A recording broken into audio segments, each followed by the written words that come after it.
sprint ya kabiri iza kubera Nyanza mu majyepfo y'u Rwanda. Iyo ni sprint ya kabiri nayo abakinyi bategerejemo amanota. Mu gihe dufite imisozi ibiri yonyine, dufite umusozi wa Nyamiyaga tukagira umusozi wa Gasoro. Iyi niza gutanga amanota y'uyu munsi by'umwihariko ku mukinyi uza guhiga abandi mu kuzamuka cyangwa se Mer Grand, kuko ku munsi w'ejo twari dufite umusozi umwe rukumbi. Uyu munsi rero turaza kugira imisozi ibiri. Kugeza ubu ngubu abayoboye eshape bari gusiga peloto ibakurikiye amasegonda 10. Haracyari kare cyane, haracyari kare cyane ntibitambika. Uyu munsi dushaka kuza kujyana no minota irenze 5, ariko peloto ibi ntibuze kubakorera.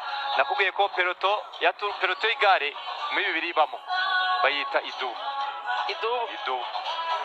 biravuga ko ngo izaza rimira. Peloto nayo ni kwiza ibigenza izimira. Ubwo tuze kwitega rero yuko biza kunda. Gusa mukaya turaza kuba dusubira mu mateka tugiye tubereka ngo ni gute batsindira ibuye. Turabasobanurira uko batsindira ibuye yaba mu buryo butandukanye. Ngabo rero abakinnyi batatu kugeza ubu ngubu dufite bari imbere. Abakinnyi batatu rero ni Heideman Warembe, harimo Martins wa Lokaliza ndetse na Erasmus umunyafrika y'epfo ikipe ya Shenoro.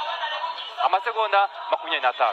Amasegonda 25 ubu ni yari hagati y'abakinyi batatu bamaze kugenda, barimo Heideman Warembe, Martins wa Lokaliza ndetse na Erasmus ukina ikipe ya Shenoro. Nibo kugeza ubu bayoboye bagenzi babo.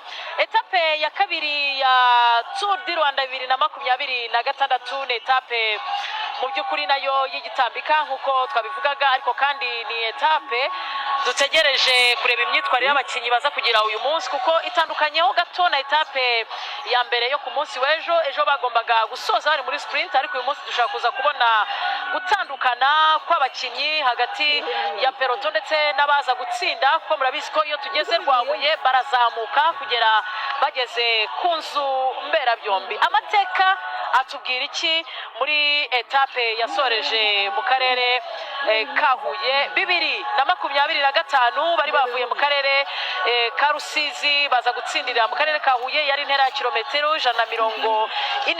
Icyo gihe Malvoet Duarte wa UAN niwe wari wegukanye iyi etape, ariko kandi 2021 ubwo basorezaga mu karere ka Huye intera ya kilometero 120, Boilo Alain wa BNB niwe wegukanye aka gace kasorejwe mu karere ka Huye mwaka 2021.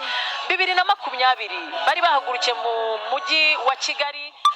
Fe wakiniraga ikipe ya Nipo Delco yegukana aka gace 2019. Aha niho twavuga ngo habaye amahirwe akomeye kuri Melhawi Kudus wakiniraga Astana.